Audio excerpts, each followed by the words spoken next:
Dans cette vidéo, vous verrez le résumé commenté de la dernière manche du GT3 organisée par la team LSF. Lors de cette dernière manche, on se retrouve à Hockenheim et la météo va être assez capricieuse, donc voilà, ça va être assez tendu. Il y a du changement de pneus, de la pluie, voilà, ça va donner du pestacle comme on dit. Et puis moi, en concernant mes objectifs, donc je suis à 2 places du top 10, donc il va falloir faire une course parfaite, avoir un peu de chance pour arriver à rentrer dans le top 10 au classement général. Mais tout de suite, générique.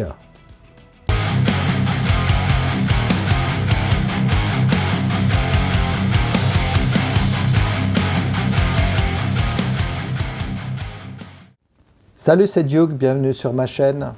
Alors on se retrouve cette semaine pour le résumé commenté de la dernière manche du GT3 à Hockenheim. Donc la météo va être assez capricieuse, vous le verrez. Au niveau stratégie de mon côté, j'ai décidé de commencer en pneus tendres, avant et arrière. Normalement au niveau pluie dans le premier quart d'heure ça devrait aller. Puis après passage en pneus pluie prévu. Donc avec une bonne demi-heure sous la pluie, voilà, il faudra tenir et être bien concentré pour ne pas faire d'erreur. Et puis à nouveau, il va falloir passer normalement en pneus tendres. Donc je dis tout ça par rapport à l'entraînement, aux entraînements que j'ai pu réaliser avant. Donc même si je n'ai pas pu faire autant d'entraînements que prévu, on avait déjà planifié une manche sur Hockenheim qui n'avait pas pu avoir lieu pour des raisons techniques. Donc j'avais pu quand même pas mal rouler sur ce circuit, donc bon, voilà, je suis plutôt bien préparé quand même. Donc on verra au niveau de la stratégie ce que ça va donner. Et puis au niveau qualif, donc j'étais un peu en dedans, j'ai pas réussi à vraiment tout donner, j'étais relativement loin de mon temps à l'entraînement, donc voilà, je vais partir 16e donc sur 32, donc un peu dans le ventre mou. Mais bon, après, avec un sans faute, un bon départ et puis un peu de chance, on va dire peut-être sous la pluie, pourquoi pas quand même accrocher quelque chose d'intéressant et puis peut-être d'atteindre cet objectif du top 10 au classement général. Donc écoutez, on verra, on va suivre tout ça et puis je vous dis à tout à l'heure après le résumé commenté. Allez, c'est parti pour ce résumé commenté à Hockenheim. Donc un bon départ 16e et puis je vais gagner rapidement 2 places sur ce premier tour. Donc premier virage toujours un peu délicat, donc ça se touche devant moi, il y a du contact. J'en profite pour passer.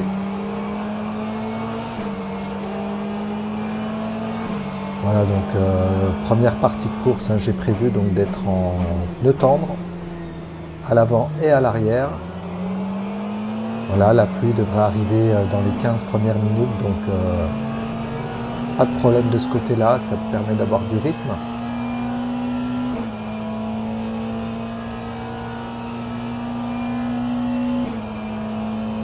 Voilà, arrivé à l'épingle, donc toujours dans le premier tour, ça reste quand même délicat, toujours au niveau des pneumatiques. Voilà, donc pas d'erreur, un freinage plutôt propre.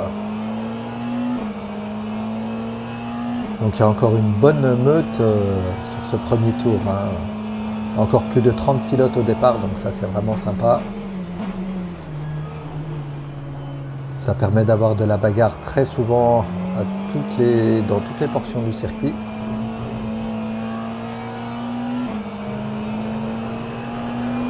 Voilà, donc là on entre dans le stadium. Avec toujours ce virage à droite rapide. Là on voit que quelqu'un a fait un petit tour dans le gravier, donc déjà au premier tour. Voilà un premier tour relativement tranquille, où tout s'est bien passé, pas de contact pour ma part, et puis 2 places de gagné, donc 14e au bout du premier tour. C'est pas mal. Allez, on se retrouve au tour 2, donc là je suis derrière Olisha, donc dans la grande ligne droite, je suis à l'aspi. Je suis un tout petit peu loin, mais je tente quand même le freinage, donc j'étais plutôt en confiance, donc un freinage qui passe pile vraiment juste, donc bon. Il n'y a pas eu contact, j'ai laissé la place à Olisha qui est toujours à côté de moi. Et pour le prochain droite, ben, je passe devant. Voilà, donc on se retrouve un peu plus loin. Donc là, on est au tour 5. Et je suis en train de traficoter mon changement de pneu à venir et je freine un peu tard. Donc voilà, donc Olisha va en profiter pour me repasser. Donc voilà, malheureusement, j'ai pas pu préparer mon changement de pneu au départ, j'y ai pas pensé du tout. Donc c'est en manipulant les boutons que je me suis retrouvé à louper mon freinage. Voilà, donc un peu dans la continuité, donc Christophe Saunier a vu que j'étais en difficulté, donc il en profite. Petit contact en sortant de l'épingle, donc il est à côté de moi. Et puis ben moi je lâche rien, hein, donc je reste à fond et je repasse devant. Et là il me retente l'intérieur dans ce virage à gauche, donc je garde ma trage, j'essaie de lui laisser de la place, mais bon, je ressors mieux placé et je reste devant, donc une bonne petite bagarre en piste avec Christophe, c'était sympa. Là, je suis quand même un petit peu large et bon, là, je pense qu'il a laissé tomber pour l'instant dans ce tour-ci, en tout cas. Allez, la pluie est arrivée comme prévu au bout de 15 minutes. Donc, ben voilà, j'ai laissé passer 3 tours. C'était un peu limite parce que j'ai quand même... je me suis fait 2 belles frayeurs dans le dernier tour avant de m'arrêter au pit. Donc, j'ai peut-être un peu trop attendu quand même. Donc là voilà, je rentre dans les pits, je cherche où je dois me positionner et puis là, ben, grosse surprise, mon pit est occupé. Donc ben, je me mets derrière, voire un peu à côté, je regarde s'il y a de la place pour voir si je peux faire le pit quand même à côté, mais non, il occupe toute la place, donc là je peux rien faire. Donc je vais perdre 20 secondes sur ce coup-là.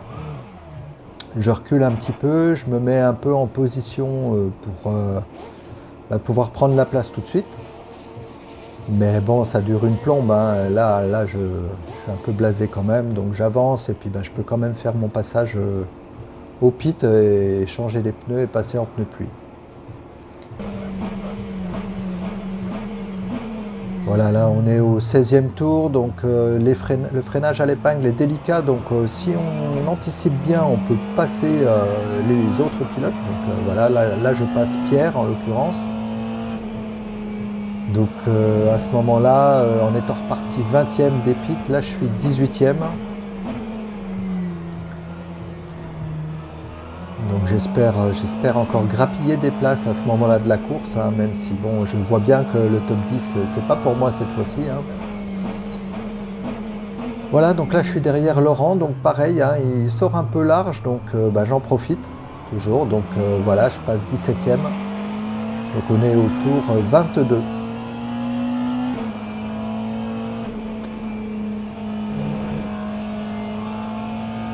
Alors, donc la pluie a cessé, hein, donc il va falloir penser à aller repasser en pneus, on va dire tendre, pour moi en tout cas au niveau stratégie.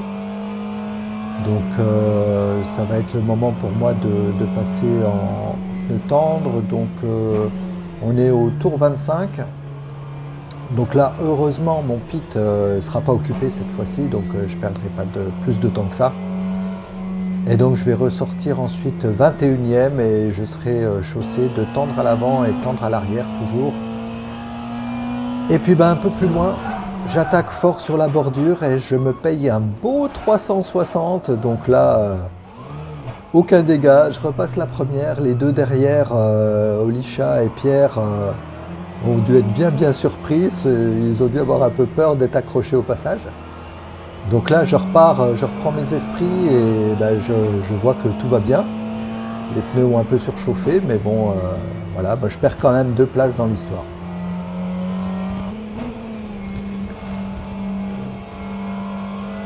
Alors ensuite, la fin de course, ça s'est pas réellement passé de très belle manière parce que je me retrouve à avoir un cut sur la fin de la course. Et je me prends un drive-through que je réalise dans l'avant-dernier tour, donc C'est Laurent qui était content parce que lui, du coup, il a gagné une place grâce à ça. Donc voilà, j'ai tenté ma chance et puis bah, c'est pas passé. Je me retrouve avec un drive-thru. Tant pis. Allez, on se retrouve juste après pour le débrief et les classements. Merci d'être resté jusqu'au bout de cette vidéo.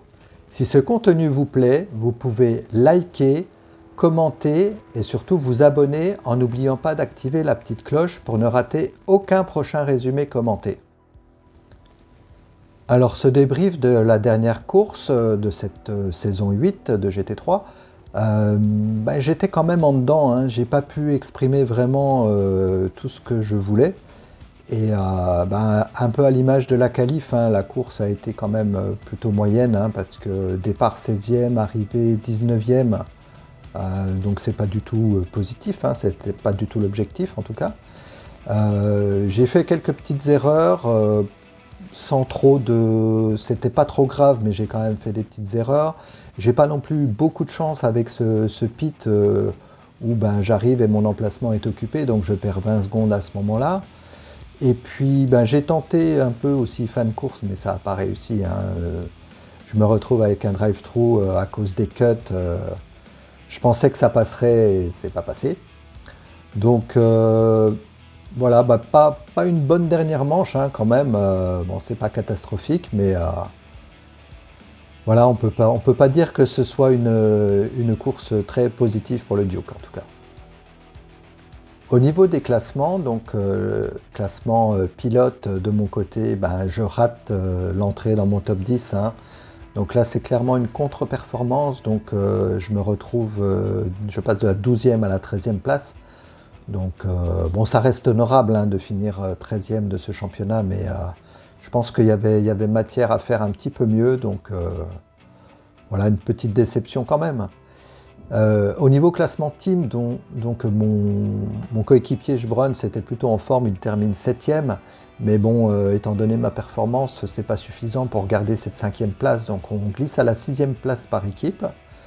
Voilà, donc une saison quand même intéressante, hein, comme on va le voir sur le graphique suivant. Donc voici le petit graphique qui résume les manches, hein, aussi bien la qualif, la position en qualif que la position à la fin de course. Donc on voit que les deux premières manches, les qualifs sont honorables, mais j'arrive pas à concrétiser en course, hein, donc ça c'est un petit peu dommage. Ensuite, quand même une belle performance à Long Beach où je me qualifie 11e et je termine 4e, donc une belle performance cette saison-là, lors de cette course. Ensuite à Valence aussi une belle qualif 3e, mais malheureusement je ne concrétise pas du tout en course, hein, donc avec une 23e place, donc ça c'est bien dommage, hein. C'est peut-être aussi ce qui ne me permet pas d'être dans le top 10 en fin de saison. Voilà, et puis pour le reste, manche 5 et manche 6, un petit peu... on va dire que c'était plutôt cohérent, hein. J'aurais préféré gagner des places par rapport à ma position en qualif, mais bon. Voilà, donc en tout cas, une bien belle saison du GT3, hein, où c'était quand même ma première, donc voilà, je trouve que, en tout cas, je me suis bien amusé, et puis je m'en suis pas trop mal sorti. Voilà, je suis plutôt content, et il me tarde la saison 9. On verra quelle voiture je choisirai pour cette saison-là. Allez, tout de suite, un petit bilan au niveau de tous les championnats que j'ai réalisés. Au niveau des différents championnats que j'ai réalisés depuis que j'ai repris le sim racing fin 2022, donc là c'était mon 6e championnat. Et j'ai commencé par un Ferrari Challenge, j'ai fait une demi-saison où je me classe 20e sur 43 en fin de saison. Donc pour des débuts, surtout avec la Ferrari Challenge sur ACC, qui était vraiment pas évidente à piloter, voilà, j'ai pu retrouver un petit peu de feeling, quoi, on va dire. Ensuite, le BTCC 2023, je termine 16e sur 38, donc sur R Factor 2. Donc ça, c'était vraiment fun et j'ai vraiment adoré. Ensuite, 10e sur 30 à la Summer Cup, donc là on était avec des stock cars sur RF2, donc une 10e place, voilà, j'étais vraiment très content de ma perf, même si beaucoup de pilotes n'étaient pas toujours dispo lors des courses, mais voilà, j'ai essayé d'être un maximum présent, donc ça fait aussi un petit peu la différence, hein. Ensuite, il y a eu la Porsche Cup 2023, donc là je termine 30e sur 47, donc c'était vraiment compliqué. Là. Il y avait du niveau, il y a toujours du niveau sur ACC de toute manière. Voilà, donc sur 47 pilotes, 30e, c'est honorable, mais sans plus. Voilà. Ensuite, il y a eu le Ferrari Challenge sur ACC fin 2023, début 2024. Donc là, je termine 19e sur 54 engagés. Donc là, sur ACC, moi, je trouve que c'est une belle perf de ma part et je me suis éclaté. C'est vraiment une super bagnole à piloter, cette Ferrari. Donc voilà. Et puis, pour le GT3, donc cette saison 8, 13e sur 40. Donc bon, je vous épargne le petit graphique, hein, comme lors de ce bilan de la saison 8 de GT3, mais voilà, donc il y a du progrès, je me sens mieux en piste, je fais de meilleurs dépassements, j'ai plus confiance en moi, j'ai quelques poteaux qui me conseillent bien, dont Nico en particulier, donc voilà, donc ça va continuer, hein. Donc je vous donne rendez-vous pour là actuellement c'est le nouveau championnat de Porsche Cup qui a commencé, donc ne ratez pas mes résumés commentés et puis je vous dis à bientôt. Ciao!